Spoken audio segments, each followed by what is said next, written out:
noches, hermanos, Dios los bendiga, espero que se encuentren muy bien.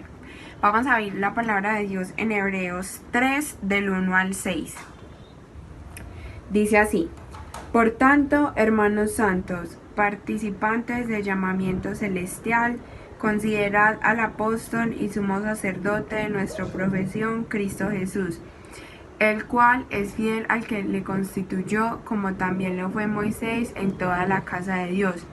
Porque tanto mayor gloria que Moisés es estimado digno cuanto tiene mayor honra que la casa el que la hizo. Porque toda casa es hecha por alguno, pero el que hizo todas las cosas es Dios. Y Moisés, a la verdad, fue fiel en toda la casa de Dios, como siervo, para testimonio de lo que se iba a decir. Pero Cristo, como hijo sobre su casa, la cual casa somos nosotros, si retenemos firme hasta el final la confianza, el gloriarnos en la esperanza. Señor Jesús, te damos gracias, Padre, por dejarnos, Señor, escuchar tu palabra, Señor. Te damos gracias, Padre, porque aún en tiempos de dificultad podemos escuchar tu palabra, Señor.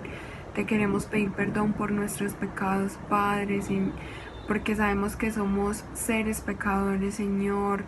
Ayúdanos a no caer en tentación, Padre, Señor. Ayúdanos a tener sabiduría para saber tomar sabias decisiones, Padre. Señor, te pedimos porque la alabanza sea para tu gloria y para tu honra, Padre, no para vanagloriarnos a nosotros mismos, Señor. En el nombre de Jesús, amén.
Seré para él siervo fiel, pues mi vida compró con su amor.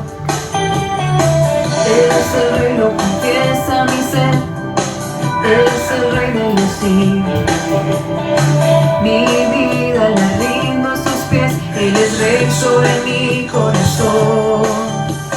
Él es el rey, Él es el rey, Él es el rey de mi vida. Él es el rey, Él es el rey, reina con autoridad. Su reino eterno es, su trono el cielo es. Él es el rey y el bien y a su pueblo es.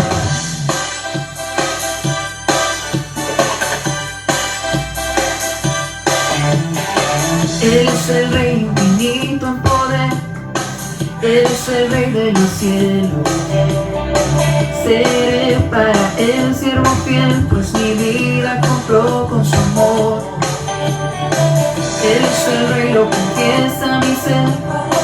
Él es el rey de los siglos. Mi vida la rindo a sus pies. Él es rey sobre mi corazón. Él es el rey, Él es el rey, Él es el rey de mi vida.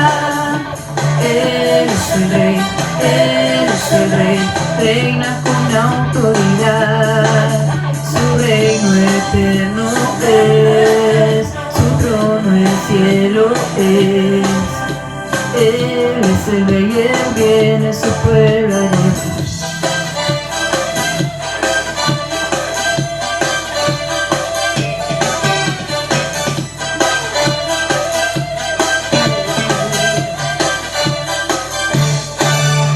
Él es el rey, Él es el rey, Él es el rey de mi vida.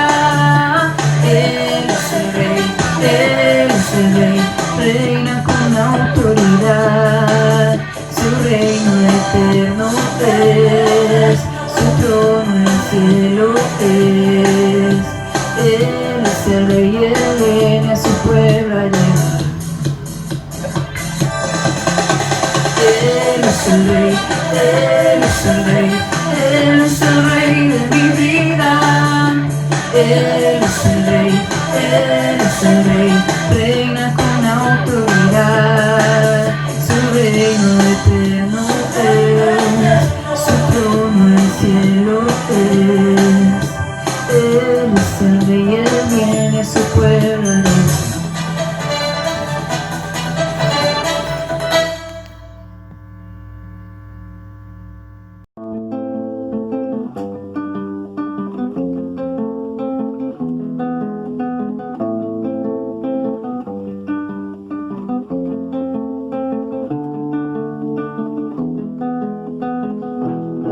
Has ganado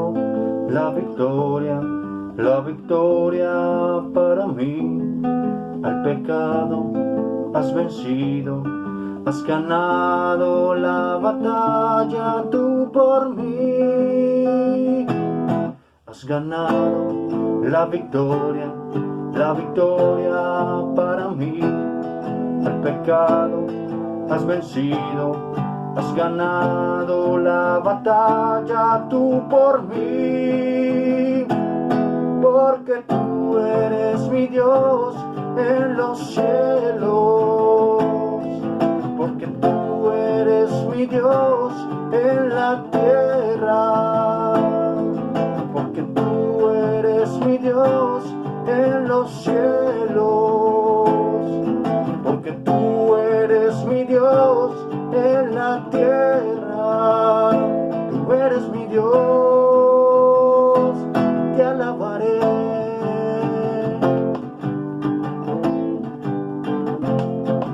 Has ganado la victoria para mí. Al pecado has vencido, has ganado la batalla tú por mí. Porque tú eres mi Dios en los cielos. Porque tú eres mi Dios en la tierra. Porque tú eres mi Dios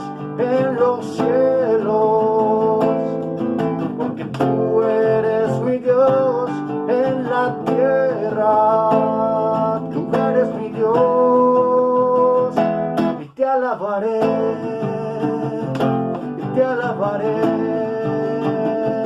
y te alabaré.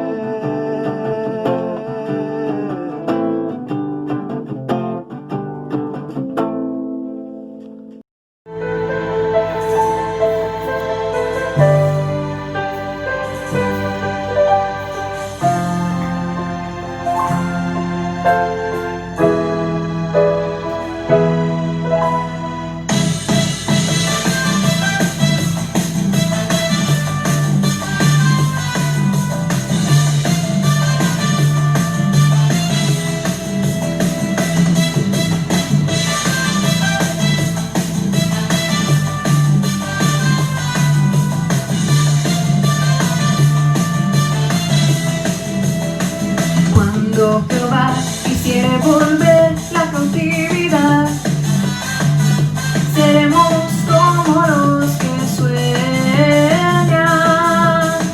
Cuando Jehová quisiere volver la cautividad, seremos como los que sueñan.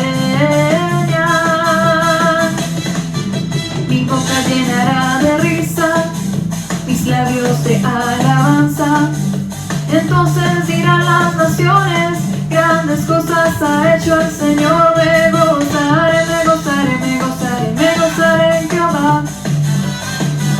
Él se ha llevado todo mi dolor, me ha hecho libre. Me gozaré, me gozaré, me gozaré, me gozaré en Jehová.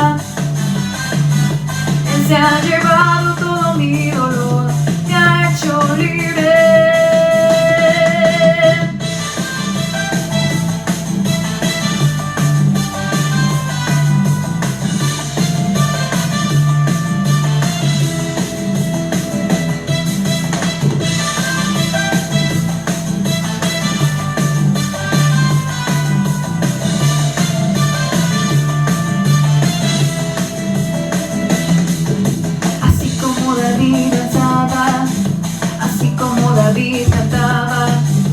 Así como David oraba en su presencia, así como David danzaba, así como David cantaba, así como David oraba en su presencia.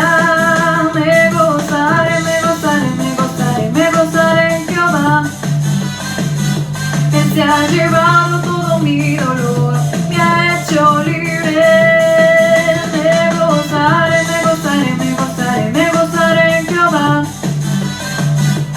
Se ha llevado todo mi dolor, me ha hecho libre. Así como David danzaba, así como David cantaba, así como David oraba en su presencia, así como David danzaba, así como David cantaba, así como David oraba en su presencia.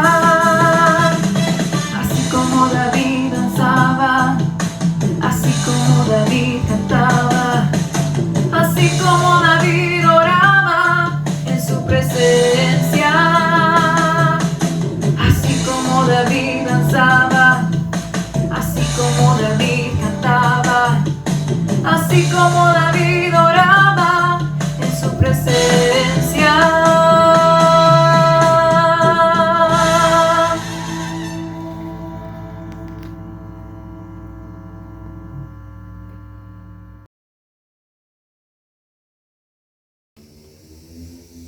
Buenas noches, hermanos, vamos a pasar a la lectura de los anuncios. Anuncios Iglesia Cristiana de Villahermosa. Hubo larga guerra entre la casa de Saúl y la casa de David, pero David se iba fortaleciendo y la casa de Saúl se iba debilitando. Segunda de Samuel 3:1. Próximas reuniones de adoración y estudio bíblico. Sábado 7:30 de la noche, domingo 10 de la mañana. Serán por nuestro canal de YouTube y por nuestra página de Facebook. Encuéntranos como Iglesia Cristiana de Villahermosa. No dejando de congregarnos como algunos tienen por costumbre, sino exhortándonos, y tanto más cuando veis que aquel día se acerca. Hebreos 10:25. Nueva vida en Cristo. Pasos básicos de la vida cristiana. todos los lunes 7:30 de la noche, por nuestro canal de YouTube, Iglesia Cristiana de Villahermosa. Muchas son las aflicciones del justo, pero de todas ellas lo librará Jehová. Salmos 34:19. Todos los martes, 7:30 de la noche, un tema sobre la vida cristiana, por nuestro canal de YouTube, Iglesia Cristiana de Villahermosa. Escuela de Matrimonios. Próximo jueves 8 de octubre tendremos escuela para matrimonios por el canal de YouTube en vivo, a las 7:30 de la noche. Si usted está casado o estuvo casado, no ha asistido antes a la escuela pero quiere participar, debe enviar un mensaje al número de WhatsApp 313-589-3248 solicitando la inscripción. Ministerio a hijos y padres. Reunión para jóvenes y adolescentes. Viernes 9 de octubre tendremos reunión virtual. Será en vivo a las 7 de la noche por el canal de YouTube. Escuela Bíblica Infantil. Las clases serán publicadas en nuestro canal de YouTube en los siguientes horarios: sábado 5 de la tarde, domingo 2 de la tarde, miércoles 5 de la tarde. Deuteronomio 6, 1 al 3. Diezmos y ofrendas. Para diezmos y ofrendas, la Iglesia ha puesto a disposición de sus miembros la cuenta de ahorros Bancolombia número 00-228-084-671. ¿Hay algún enfermo entre vosotros? Comuníquese con nuestra hermana Aleida Espinosa al número de WhatsApp 301-356-1783 y deje sus datos para orar por usted. Santiago 5:14.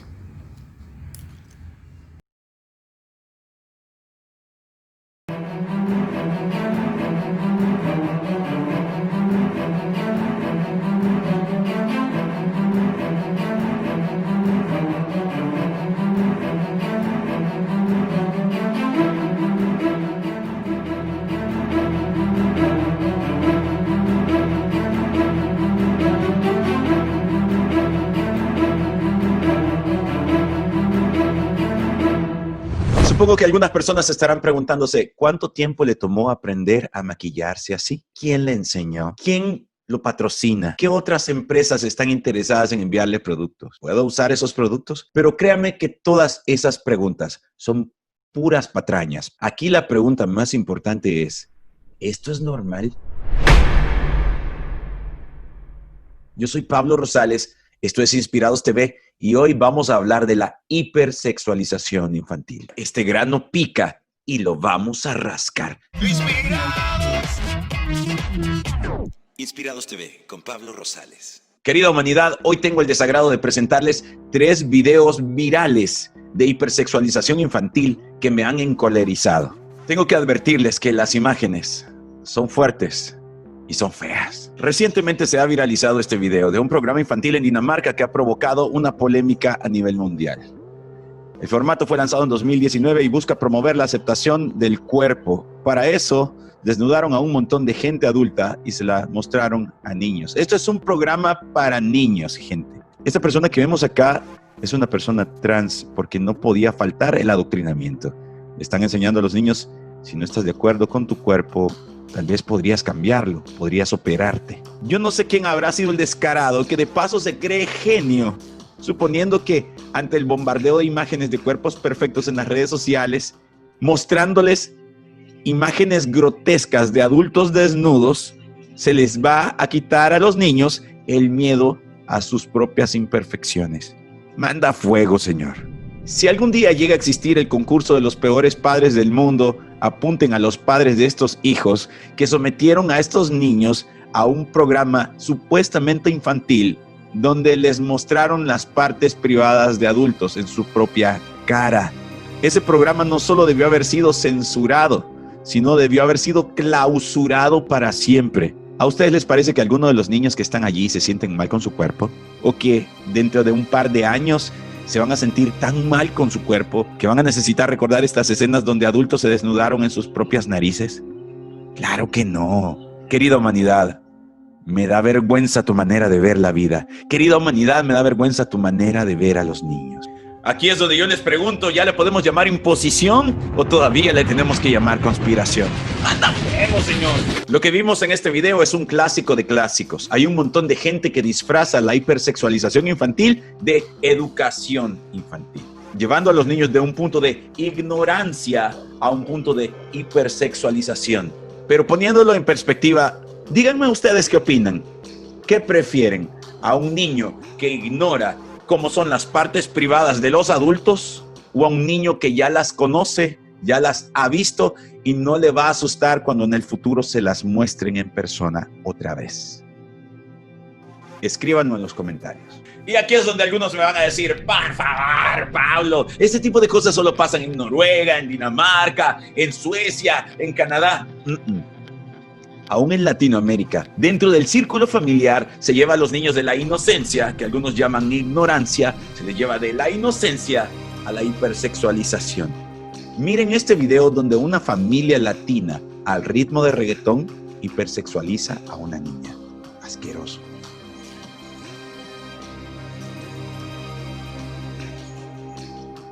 Quiero que vean que allí hay alguien que le levantó la blusa a la niña y no fue el viejo. Ese viejo ya vamos a hablar de él, pero quiero que vean que en este momento hay alguien que le levantó la blusa a la niña y miren quién es. Es una mujer.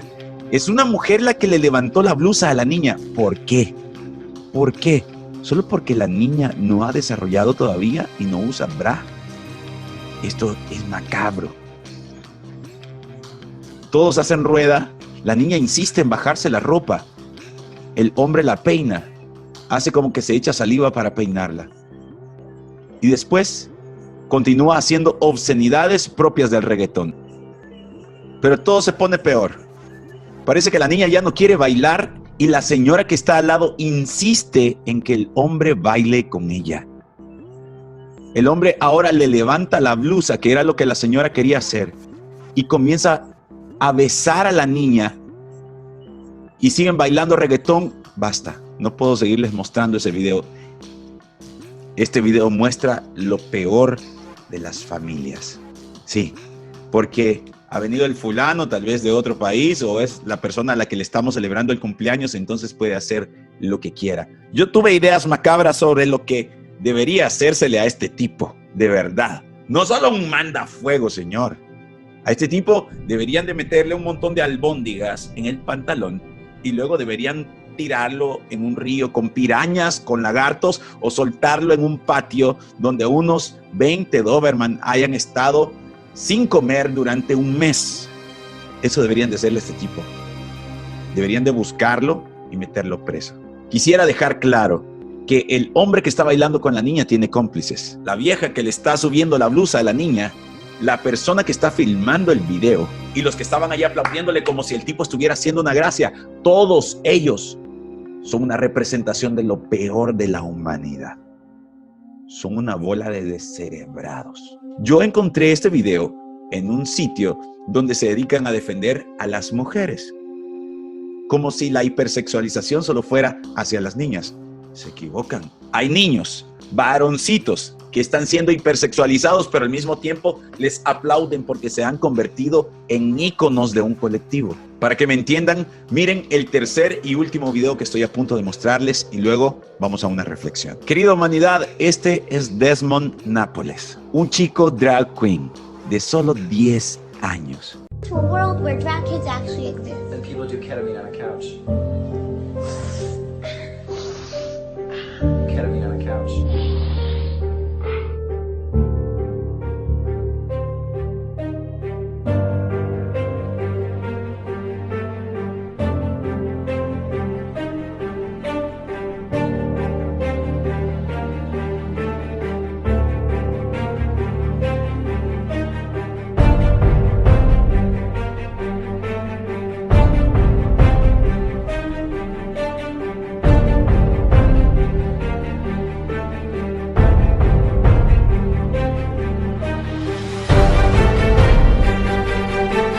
If you haven't heard the name Desmond Nápoles, get ready for this trailblazing 11-year-old drag kid who RuPaul is calling the future. His bravery is inspiring so many. Este y otros sitios en internet dicen que Los padres de Desmond aplican para ser los peores padres de la historia. Quiero hablar con todos aquellos que dicen que la televisión no afecta a nadie. Según la propia madre, pusieron a Desmond a ver concursos de drag queens desde la edad de 2 años. Y adivinen qué quiere ser él ahora. Carpintero, maestro de matemáticas, quiere salvar al mundo. Mostrándole videos de drag queens desde la edad de 2 años. Señores, la televisión es un lavado de cerebro. ¿Cuándo lo vamos a entender? A través de los programas de TV, a través de las películas, a través de un montón de contenido, no solo en la TV, sino en las redes sociales, se le está lavando el cerebro a nuestros niños. La hipersexualización de los niños tiene un gran aliado. Son los medios de comunicación masiva. Música, películas, series, noticias, redes sociales. Lo peor es que hay padres que son cómplices de todo esto. Aquí está Desmond haciendo un performance o una presentación en vivo. Alguien va a decir, pero lleva ropa, no hay ninguna hipersexualización. Sigamos. Recoge las flores que le han lanzado y ahora comienza a hacer su show. Sus padres están ahí cerca, filmándolo todo. Sus padres lo llevaron. ¿Qué vas a hacer, Desmond? Miren esto, Desmond se quitó la ropa. Alguien va a decir, pero llevaba ropa por dentro. Él está personificando un show de striptease. ¿Se dan cuenta de lo que está pasando aquí? Para comenzar, ¿cómo es posible que de manera legal un niño dé una presentación como esta en un lugar público, ante adultos? Esto no es un show del kinder o del 4º grado, porque Desmond tiene 10, 11 años, o al menos los tenía cuando hizo esto hace 2 años. Pero continuemos viendo qué pasa aquí. Se quitó la ropa, la lanzó por allá. Y ahora, ¿qué están haciendo? ¿Qué estás haciendo, Desmond? Paren ahí, paren ahí. Le están dando dinero al mejor estilo de una table dancer. Le están dando dinero a un niño. ¿Por qué nadie reclama? ¿Por qué los Social Justice Warriors no reclaman respecto a esto? Bueno, porque el niño es un ícono de la bandera de colores. Hola, Desmond. De todo corazón te quiero decir que no me gustaría verte en esa condición. Cuánto lamento sinceramente que hayas tenido los padres que tienes. Querido Desmond, desde mi canal de YouTube te deseamos lo mejor. Y lo mejor es salir de esa vida en la que estás.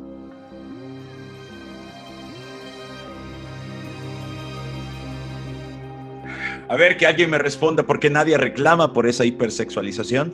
Hay mucha hipocresía respecto a la hipersexualización. Así que primera hipocresía. Hay personas utilizando el concepto de hipersexualización para otra gente, pero ellas mismas sí se pueden desnudar. Hipocresía número 2. Reclaman que hay una hipersexualización para las niñas, la cual es real. Sin embargo, callan al momento que se hipersexualiza a niños, a varoncitos. Y de esos hay muchos casos. Querida humanidad, cada vez que veo a un adulto luchando para promover que los niños conozcan más su propio cuerpo y que al mismo tiempo tengan más derechos de hacer con su cuerpo lo que ellos quieran, a mí se me levantan las banderas de alarma, porque ningún niño se beneficiará de esto.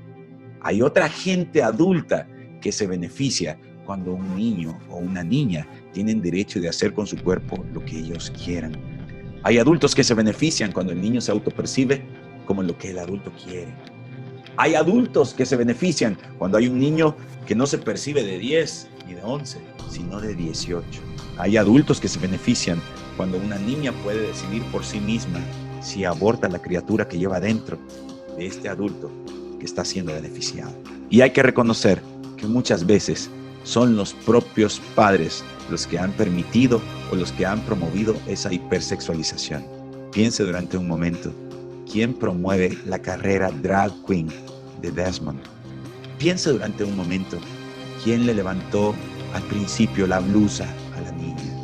Piense, ¿quién se beneficia de que los niños se maquillen como adultos? Querida humanidad, piense, ¿quién se beneficia de que los niños bailen con posiciones y movimientos que parecen intimidad sexual. Quedemos claros en algo. Los niños no se están beneficiando de la hipersexualización. Son adultos los que se benefician con esto. ¿Acaso los niños no tienen virtudes? ¿Acaso solo sus características sexuales son las únicas que se pueden destacar? ¿Por qué insisten tanto en vapulearlos con adoctrinamiento? Querida humanidad, para finalizar quisiera dejarte algunos consejos de cosas que deberíamos de evitar para evitar al mismo tiempo la hipersexualización de los niños. Número 1, deja de besar a los niños en la boca. Y por favor, no obligues a tus hijos a que le den besos a otras personas. Número 2, evita exponerlos ante programas cochinos que enseñan obscenidades, que hablan sobre relaciones sexuales. Evita que tus niños se expongan al material de adultos. Evita que tus niños se expongan a desnudos que hay en la televisión. Número 3, evita maquillar a tus niñas. Evita ponerle ropa sensual. No lo necesitan. Son niñas y son maravillosas tal como son. Número 4, dejemos de preguntarle a los niños si ya tienen novia o novio. Número 5, por favor, evita que tus niños sean sometidos a las letras de alto contenido sexual. Y sobre todo, evita que tus niños vean videos donde se baila como que están teniendo relaciones sexuales. Número 7, considera que la hipersexualización no solo ataca a las niñas, sino también a los niños. No lo ignores. Ignorarlo solo empeorará el problema del abuso. Número 8, entendamos que la hipersexualización de los niños beneficia totalmente a los pedófilos que andan buscando a un niño o niña hipersexualizado que esté dispuesto a tener una relación con una persona mayor. Número 9, hay que enseñarles a los niños a que se defiendan, pero definitivamente no lo pueden hacer solos. Somos los adultos quienes tienen que defender a los niños. Defiéndelos. No los dejes solos, no los dejes con personas que acabas de conocer. Toma las medidas necesarias para indagar si el niño fue al baño en el colegio. ¿Cuántas veces fue? ¿Con quién fue? ¿Quién le ayudó? ¿Qué sucedió? Indaguemos, preguntemos. Los niños tienen la información. Hay muchas personas que de repente son tomadas por sorpresa y dicen: mi hijo salió con esta sorpresa, mi hija salió con esto otro. Por favor, entienda que este problema no acaba de surgir. Este problema viene trabajándose desde hace tiempo en la vida de los niños y de las niñas. Finalmente, quiero invitarles a que compartan este video y por favor no lo haga por darme un like a mí. Hágalo porque hay personas en su propio círculo de amigos que viven ignorantes respecto a este asunto. Compartiendo este video, usted también les está mandando un mensaje que dice: yo no voy a ser cómplice de nadie. A los niños se les respeta. Si usted está de acuerdo, reviente con likes este video y llévelo a todas partes. Querida humanidad, este doloroso video tiene que terminar acá. Pero si ustedes quieren seguir aprendiendo, les invito a que vayan y vean más videos en las listas Inspirados TV de mi canal. Por favor, compártanlo, denle like, activen la campanita para que... Por favor, activen la campanita para que se enteren cada vez que hay un video nuevo. Y si no quiere hacer nada de esto, está bien, pero por lo menos haga una cosa. Cuide a los niños, pero sobre todo, respételos. Nos vemos.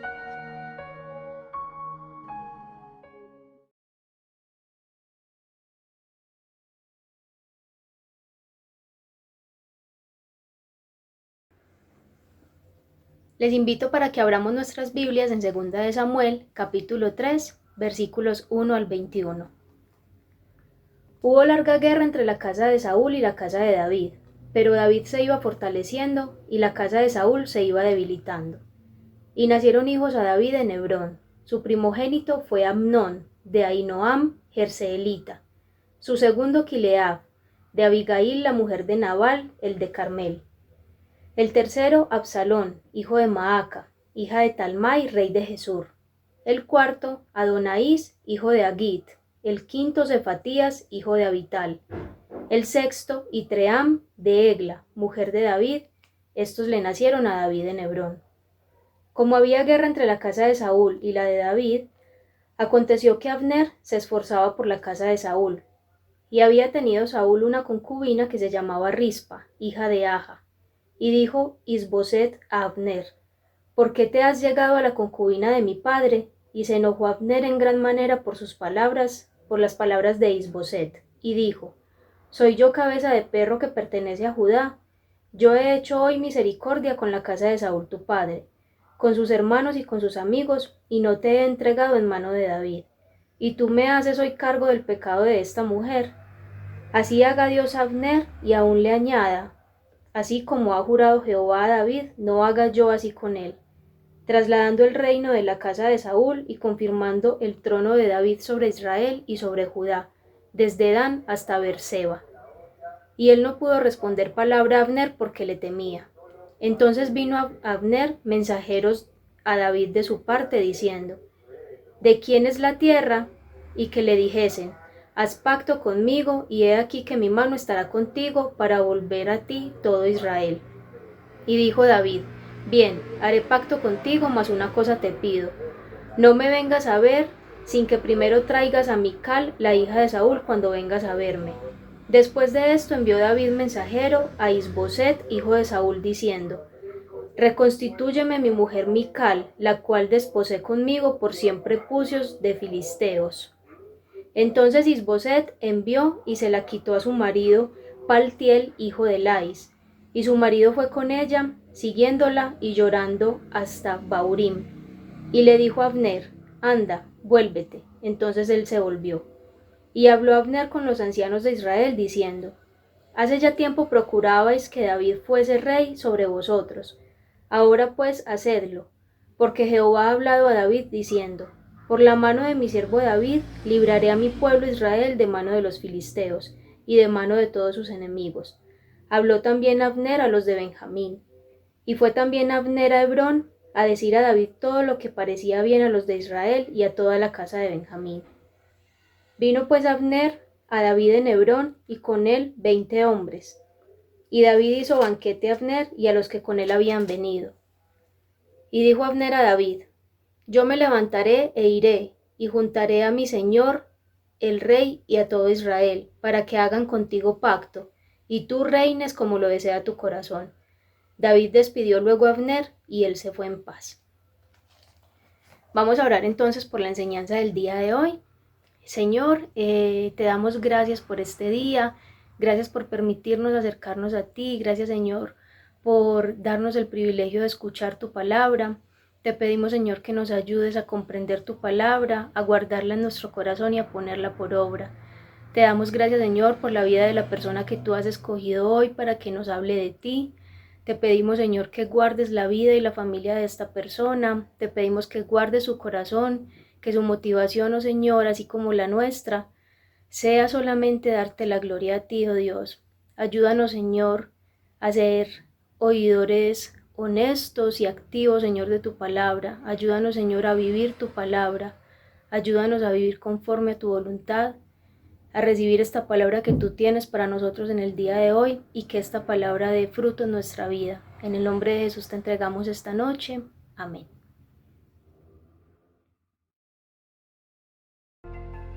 ¿Cómo le va, querida iglesia y comunidad de Puertas Abiertas? Bueno, seguimos ya con nuestra larga cuarentena, ya llevamos más de 2 meses y en otros lugares muchos meses más, y realmente estamos pasando un tiempo especial con el Señor, donde estamos aprendiendo a descubrir muchas cosas de Dios. Como decimos siempre, estamos siendo iglesia desde otro lugar, desde otra manera. Y quiero invitarles a que puedan llamar a todos los que están por ahí en la casa dando vueltas, se puedan sentar y todos juntos podamos escuchar la palabra de Dios. Sabemos que este medio no es lo mismo que lo presencial, pero es el medio que Dios nos ha dado. Es la posibilidad que tenemos para abrir la palabra de Dios y tener un mensaje al corazón. Dicho esto, nuestro tema que hemos propuesto en este tiempo se llama Misión Imposible. Yo sé que cuando hablamos de Misión Imposible, lo primero que viene a la mente es la saga de esta película que desde hace muchísimos años viene saliendo, donde hay un personaje central, el señor Hunt, que le dan misiones realmente inviables y él va logrando, sorteando obstáculos para poder lograrla. Pero aquí no estamos hablando de eso. Cuando hablamos de Misión Imposible, estamos pensando en las palabras del Señor Jesucristo cuando se encontró con el joven rico. Allí el relato bíblico de Mateo capítulo 19 muestra a aquel muchacho que decide no seguir a Jesús porque amaba las riquezas, y entonces Jesús habla que cuán difícil es que un rico entre al reino de los cielos, y no está hablando de que las personas que tienen bienes materiales no pueden entrar. De hecho, hay miles y miles y cientos de miles de personas ricas que han conocido a Cristo como Salvador, sino aquellos que no están dispuestos a darle el primer lugar al Señor. Entonces viene la pregunta de los discípulos: si esto es así, qué difícil, ¿quién puede ser salvo? Y ahí Jesús responde en Mateo 19:26 estas palabras. Dice la Biblia: pero Jesús, mirándolo, le dijo: para los hombres esto es imposible, pero para Dios todo es posible. Quizá podríamos titular este mensaje, en lugar de misión imposible, cuando Dios hace posible lo imposible. Y de esto se trata. Hablaba con un joven en el centro de rehabilitación que tenemos con la fundación en la iglesia, y mientras estábamos charlando nos pusimos a orar al final, y cuando él estaba orando, en un momento se quiebra y me dice: no puedo. ¿Y qué es lo que no podés? Y él me dice: no puedo perdonar a mi padre, no quiero perdonar a mi padre, esto es algo que nunca voy a poder lograr. Y en realidad comenzamos a hablar, y eso significaba para él una misión imposible. Y probablemente en esta cuarentena, como iglesia, como familia, como cristianos, hay ciertas cosas de nuestra vida que arrastramos por mucho tiempo y se han tornado como una misión imposible. Algunas preguntas nos pueden ayudar. Por ejemplo, ¿cómo me sostengo frente a la presión de mis debilidades en esta cuarentena? ¿Cómo ayudo a mis hijos que no están pasando por un buen momento? ¿Cómo sostengo mi relación matrimonial que está tan desgastada? ¿Cómo logramos armonía en la convivencia de familia cuando estamos todos encerrados tanto tiempo? ¿Cómo llegamos a todos los hermanos que no nos podemos comunicar porque no tenemos reuniones, pensando en la vida espiritual de todos ellos? ¿Cómo saldremos de este durísimo momento económico? ¿Cómo me mantengo firme en mi fe y la fe de mis discípulos? ¿Cómo cumplimos la gran comisión como cristianos? Y la conclusión que tenemos es que solamente, como la iglesia primitiva, necesitamos de la asistencia de Dios, del Espíritu Santo de Dios, trabajando en cada una de nuestras vidas, para que eso, que para vos y para mí se torna como una misión imposible, se convierta en lo posible. Necesitamos volver a repetir las palabras del Señor Jesucristo en Mateo 19:26. Para los hombres, para nosotros, este problema que tengo es imposible, pero para Dios todo es posible. Y les quiero llevar a un relato en la profecía de Zacarías, donde allí hay una misión imposible y donde convergen 4 decisiones prácticas que tenemos que tomar para que lo imposible se haga posible en tu vida y en mi vida con la mano de Dios. Así que te voy a invitar a que puedas buscar tu Biblia, si no yo te lo voy a leer de aquí, en Zacarías capítulo 4, versículos 1 al 7. Dice la Biblia así: volvió el ángel que hablaba conmigo y me despertó. Esto es una visión que tiene Zacarías, como un hombre que es despertado de su sueño, y me dijo: ¿qué ves? Y respondí: he mirado y aquí un candelabro de oro con un depósito encima, y sus 7 lámparas encima del candelabro, y 7 tubos para las lámparas que están encima de él. Y cuanto a él, 2 olivos, uno a la derecha y otro a la izquierda del depósito. Y proseguí y hablé diciendo a aquel ángel que hablaba conmigo: ¿qué es esto, Señor mío? Y el ángel que hablaba conmigo respondió: ¿no sabes lo que es esto? Y dije: no, Señor mío, no lo sé. Entonces respondió y me habló diciendo: esta es la palabra de Jehová a Zorobabel, que dice, y aquí está nuestro versículo: no con ejército, ni con fuerza, sino con mi espíritu, ha dicho Jehová de los ejércitos. ¿Quién eres tú, oh gran monte?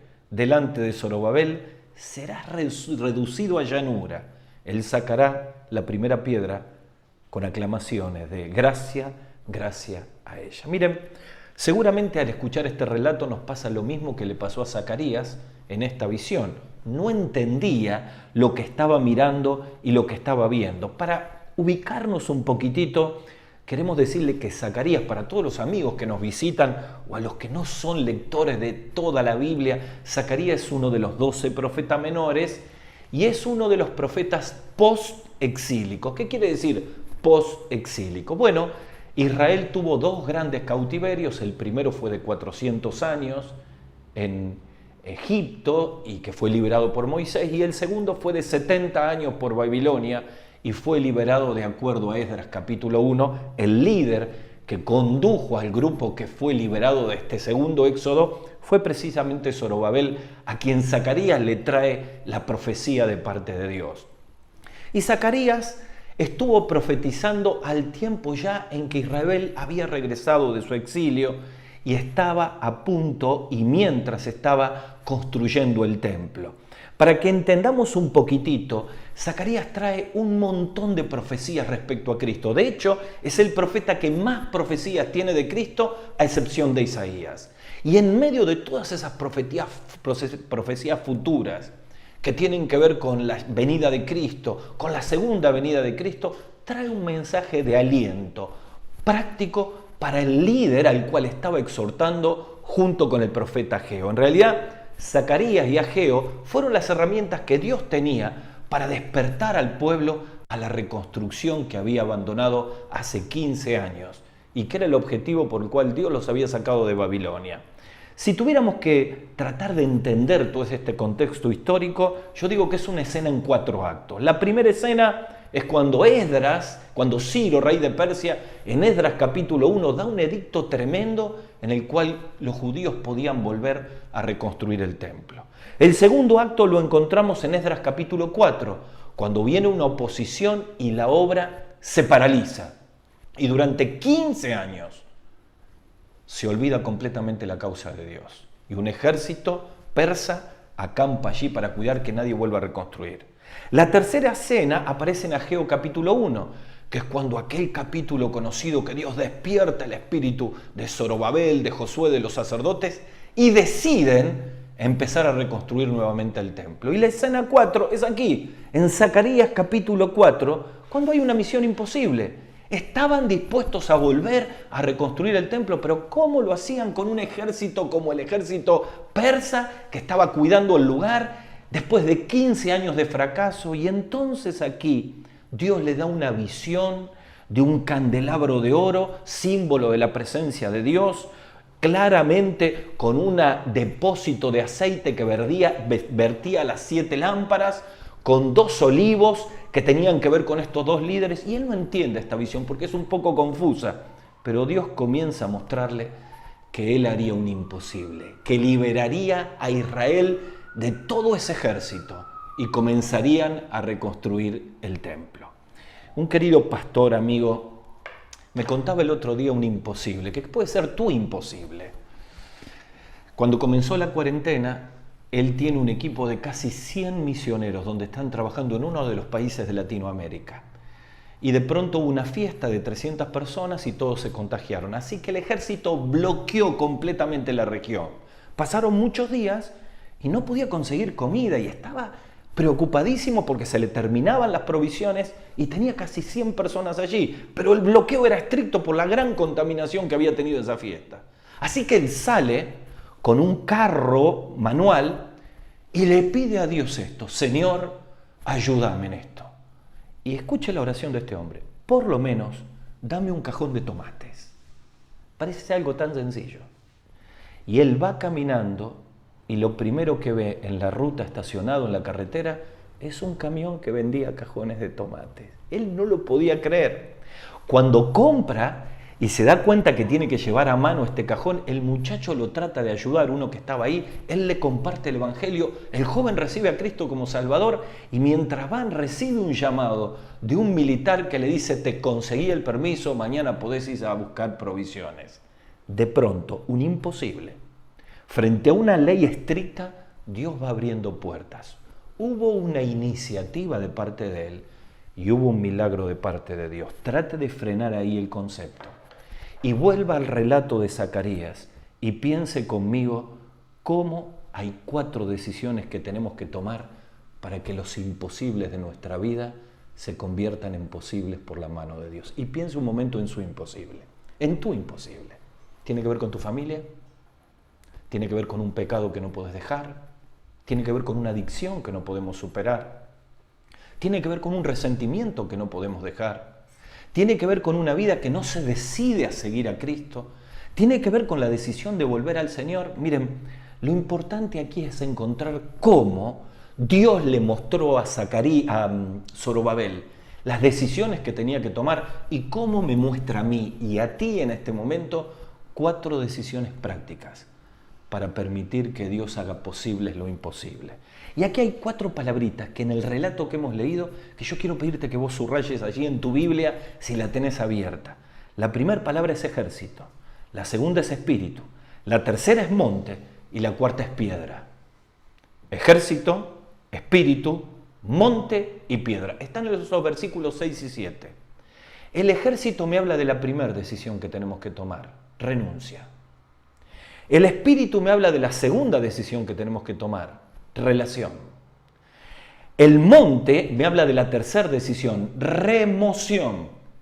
Y la piedra me habla de la cuarta decisión, reacción. Vamos a la primera, renuncia.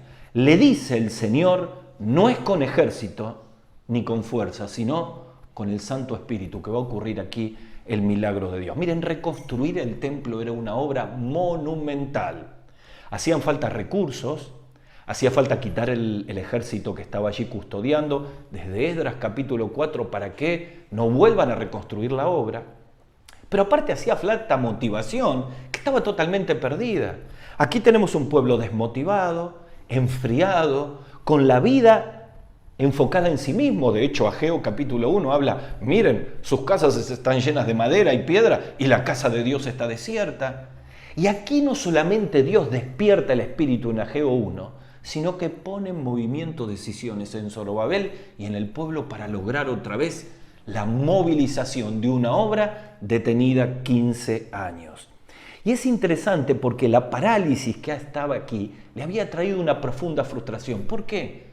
Porque solamente buscaban recursos en sí mismos, porque tenían la vida centrada en sí mismos, porque se habían olvidado de la misión por la cual Dios les había sacado de Babilonia. Y cuando lo traemos a nuestras vidas, la primera decisión que tenemos que hacer para que se movilice el milagro de Dios en nuestra vida, en salvación, en transformación, en cambio, tiene que ver con renunciar a nuestro propio yo, a la limitación de nuestros propios recursos. Miren, hablaba con un joven también con adicciones que me decía, antes de estar en este lugar, estuve en otro centro que me dijeron, las adicciones te van a seguir toda la vida. Vas a tener que convivir con esto toda la vida. Y eso me trajo una gran carga de frustración porque dice, si no lo puedo superar, nunca lo voy a poder superar. Y yo le dije, exactamente, te dijeron la verdad. Nunca lo vas a poder superar con tus propias fuerzas.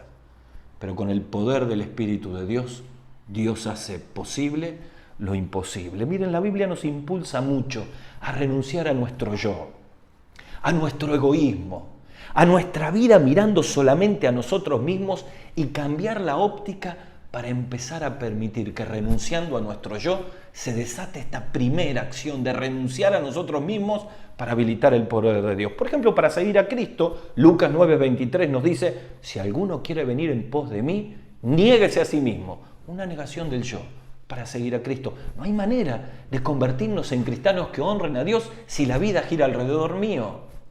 Por ejemplo, para construir una familia. El Salmo 127 dice, si el Señor no edifica la casa, cualquier trabajo humano no tiene ningún valor. ¿Se da cuenta? Renunciar a nuestros recursos para habilitar los recursos de Dios. Por ejemplo, para superar nuestras propias luchas.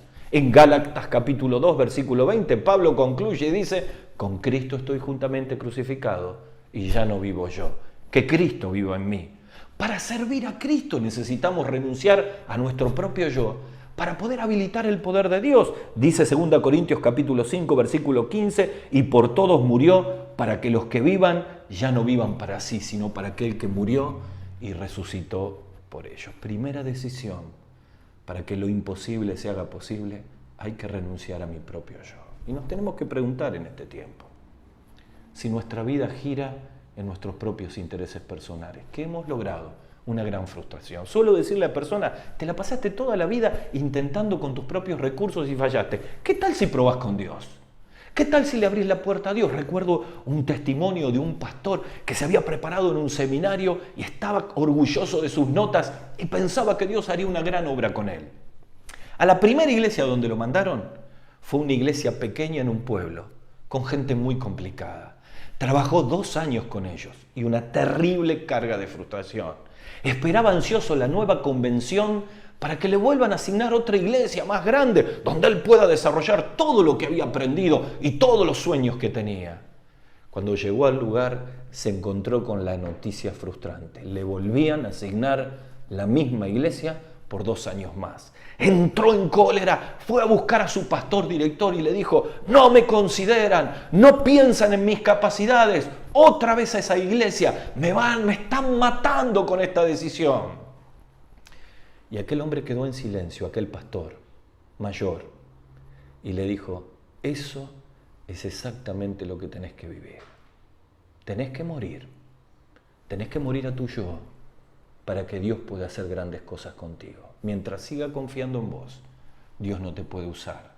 Es como si las palabras de Juan capítulo 12, versículo 24, empezaron a repiquetear, a golpear en la mente de aquel pastor. En verdad os dijo Jesús, si el grano de trigo no cae en tierra y muere y queda solo, no puede producir mucho fruto. Primera decisión, tenemos que morir a nuestro yo. ¿Qué te impide habilitar la obra de Dios en tu lucha y en tu imposible? Tenemos que renunciar a nuestro yo para seguir a Cristo. La segunda decisión tiene que ver con relación. ¿Qué le dice Zacarías a Zorobabel? No es con ejército, es con su Santo Espíritu. La segunda palabra nos lleva a una segunda decisión. Solo con su Espíritu Dios va a hacer el milagro. Mira, cuando le dice no es con poder ni con fuerza, la palabra poder en el original tiene que ver con las capacidades humanas. El contraste del poder y la fuerza humana con el Espíritu Santo de Dios, con el Espíritu de Dios, estaba hablando de lo que hemos dicho en primer lugar, la necesidad de renunciar a esos recursos para habilitar el recurso del Espíritu Santo. Miren, la verdad es que no es que nos tenemos que sentar esperando que el Espíritu Santo haga todo. Ya vamos a ver que hay parte que tenemos que hacer nosotros. Pero cuando hablamos de habilitar en una decisión una profunda relación con el Espíritu Santo, nos vamos a dar cuenta que la Biblia nos habla que no hay ninguna obra espiritual que trascienda en el tiempo si no la abre el Espíritu Santo. Mire, les voy a recorrer unas cuantas que aparecen en la palabra de Dios. La obra del Espíritu Santo en nuestra vida, de hecho antes tengo que decir, cuando hablamos del Espíritu Santo, hablamos del Espíritu Santo de Dios, de la persona de Dios que viene a morar en nuestras vidas el día que le recibimos como Salvador. Porque el Espíritu Santo con la palabra es el que habilita todos esos imposibles en nosotros. Por ejemplo, Marcos capítulo 13, versículo 11, dice claramente que Él nos da palabra cuando estamos perseguidos y con problemas, porque no sois vosotros los que van a hablar, sino el Espíritu Santo, dice Jesús a sus discípulos. Nos reviste de poder. Hechos capítulo 1, versículo 8, recibiréis poder cuando venga sobre ustedes el Espíritu Santo. Nos da vida eterna el Espíritu Santo. Juan 6, 63, es el Espíritu el que da vida. El Espíritu es el único que puede convencer a una persona de pecado para que pueda recibir a Cristo como Salvador. En Juan 16 dice, versículo 8, cuando Él venga, convencerá al mundo de pecado, de justicia y de juicio. El Espíritu es el único que nos puede guiar a toda verdad. Juan 6:13 es el único que nos puede hacer entender la Biblia. Imagínense en este momento, usted no tiene al pastor, no tiene al que le guía, está solo en su casa, es un creyente nuevo, no entiende muchas cosas, la Biblia está abierta y el Espíritu le da luz al creyente más sencillo para poder entender la verdad. El Espíritu es el único que nos puede transformar esas luchas interiores. Dice 2 Corintios capítulo 3, versículo 18, somos transformados de gloria en gloria como por el mismo Espíritu del Señor. Las cosas que hay que cambiar en la vida solo las puede cambiar el Espíritu por la palabra. Nos llena de amor para amar a otros. Romanos capítulo 5 dice que el amor de Dios ha sido derramado en nuestros corazones. Escuche, por el Espíritu Santo. Nos libra del poder del pecado. Romanos capítulo 8, versículo 2 dice, porque la ley del Espíritu de vida en Cristo Jesús me ha librado de la ley del pecado y de la muerte. nos vivifica para vivir en plenitud. Dice la palabra de Dios que si el espíritu de aquel que levantó de los muertos a Jesús mora en vosotros, escucha bien, el que levantó de los muertos a Cristo Jesús vivificará también nuestros cuerpos mortales por el espíritu que mora en vosotros. Es el que reparte dones a la iglesia, 1 Corintios 12:7. Y yo podría seguir y seguir. Ahora yo llego a esta conclusión. Como iglesia, ¿qué tipo de obra podemos hacer si no es por el poder del Espíritu Santo? Como testigos de Cristo, ¿qué misión podemos hacer si no le hablamos a las personas que el Espíritu Santo ya está convenciendo? Mira, necesitamos como iglesia y como personas experimentar lo que Simeón vivió en Lucas capítulo 2. Dice que movido por el Espíritu Santo fue el encuentro de Jesús en el templo para ver a aquel Mesías antes de morir. Tenemos que clamar por nuestros vecinos para que el Espíritu Santo nos conduzca a los que Dios está hablando. Tenemos que orar por nuestros familiares que no tienen a Cristo para que el Espíritu Santo nos lleve con palabra a los que están duros.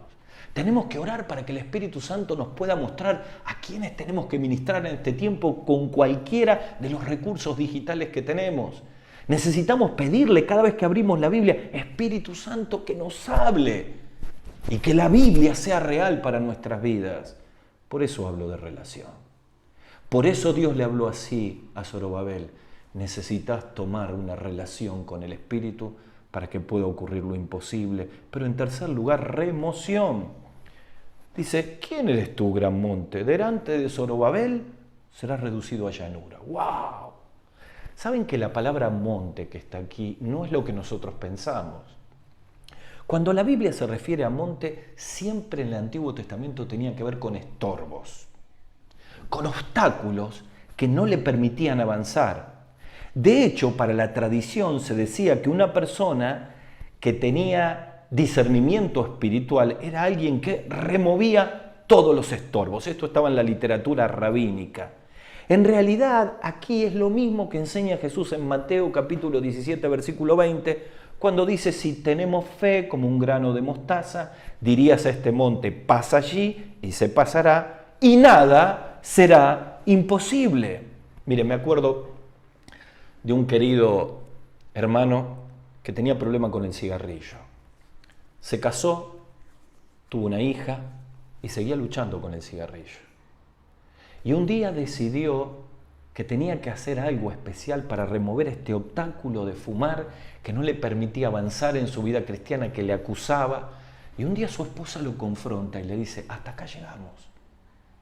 Necesitas quitar esta adicción al tabaco, porque nos está arruinando la vida a todos, te está frenando como siervo. Y él siente que es el momento determinado de su vida para remover el obstáculo que tenía que quitar. Para Zorobabel, el gran monte y el gran obstáculo era el ejército persa, que si no salía de ese lugar no podían reconstruir. ¿Y sabe qué le dice Dios? Lo voy a hacer de un solo plumazo y lo voy a convertir en llanura. ¿Cuál es el obstáculo que tenemos que remover para que lo imposible de Dios se manifieste en una vida? ¿Un resentimiento? ¿Un rencor? ¿Alguien que no podemos perdonar? ¿Un vicio? ¿Una vida egoísta? El amor al dinero, cuestiones que están impidiendo que podamos cumplir el propósito de Dios. Necesitamos como tercer decisión remover y en cuarto lugar necesitamos reaccionar. Dice el versículo 6, Zorobabel sacará la primer piedra. Y en el versículo 8 dice, las manos de Zorobabel echarán el cimiento de esta casa. Miren, ahí había un ejército que le podía matar. Dios lo quitaría, pero él tenía que tomar por la fe la decisión de buscar la primer piedra y iniciar la obra. Y aquí está la conjunción maravillosa de cómo funcionan los imposibles, que Dios convierte en posible. Él hace todo lo que nosotros no podemos hacer. Quitará el ejército de un solo plumazo.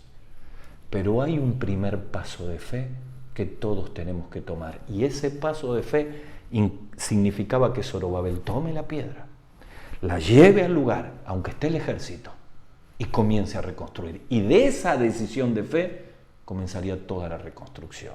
¿Cómo ocurrió el milagro? Quien había dado el edicto era Ciro. Ciro había muerto. A quien le van a decir los israelitas vuelven a reconstruir es Darío. Y cuando Darío va a buscar todas las memorias y descubre que había un decreto del rey, dijo, hemos hecho un gran error. No solamente le vamos a permitir a estos judíos que reconstruyan el templo, sino que le vamos a devolver todo el oro que le robamos. Y fue lo que trajo Esdras para reconstruir todo el culto. Yo quiero concluir en este momento pensando en esta historia de los imposibles. Nada es imposible para Dios. Y tenemos que pensar cuál es mi imposible. ¿Cuál es nuestro imposible como iglesia? Y entonces quiero empezar a pensar en ese paso de fe que tomó Zorobabel y que yo tengo que tomar. ¿Cuál es nuestro paso de fe? Quizá para algunos el paso de fe sea volver al Señor. Y es el primer paso para que la vida se pueda encaminar. Quizá el primer paso de fe para otro tenga que ver con llevar las luchas personales a los pies de Cristo para que Él pueda empezar a transformarnos. Quizá el paso de fe sea una renovada vida de oración para orar por todo aquello que no he podido experimentar. Quizá el primer paso de fe sea llevar un nuevo discípulo a Cristo. Quizá el paso de fe sea abrir mi casa para que pueda tener un grupo pequeño. Quizá el paso de fe tenga que ver con un montón de circunstancias que tienen que ver con lo personal. Pero miren, Zorobabel tenía que poner la primera piedra. ¿Cuál es el primer paso de fe que tenemos que tomar? Yo sé que tenemos temores, pero la promesa de Dios es, aunque sea un gigantesco monte, lo convertiré en una llanura.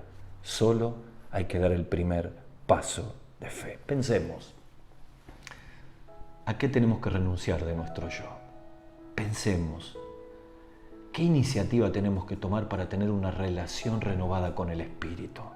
Pensemos, ¿cuál es el obstáculo que hay que remover por el poder de Dios para que empiece el crecimiento? Pensemos, ¿cuál es la iniciativa de fe, el primer paso que Dios está esperando de nuestra vida? ¿Misión imposible o todo es posible para Dios? Y saben, yo quiero terminar como iglesia pensando en esta nueva etapa del COVID-19. Sin duda, necesitamos tomar estas 4 decisiones para que no seamos iguales como entramos y para que podamos experimentar el poder de Dios haciendo grandes cosas en nuestra vida, en nuestra familia y a nuestros prójimos. Pero tal vez me esté escuchando alguien que escucha todo eso y dice, encontrarme con Dios para mí es imposible. ¿Sabes? En Marcos capítulo 9, un papá estaba desesperado porque su hijo estaba endemoniado y no tenía mucha fe. Pero Jesús le dijo, si puedes creer, al que cree, todo le es posible. Y yo quiero invitarte a que tomes este primer paso de fe para encontrarte con Jesús si nunca le permitiste que entre en tu corazón. Ahí donde estás, que ores conmigo y en una sencilla oración le digas, Señor, me falta fe, pero yo te pido que tú me des una porción especial de fe, porque pongo mi fe en ti. Te recibo como mi Salvador. Necesito que perdones mis pecados.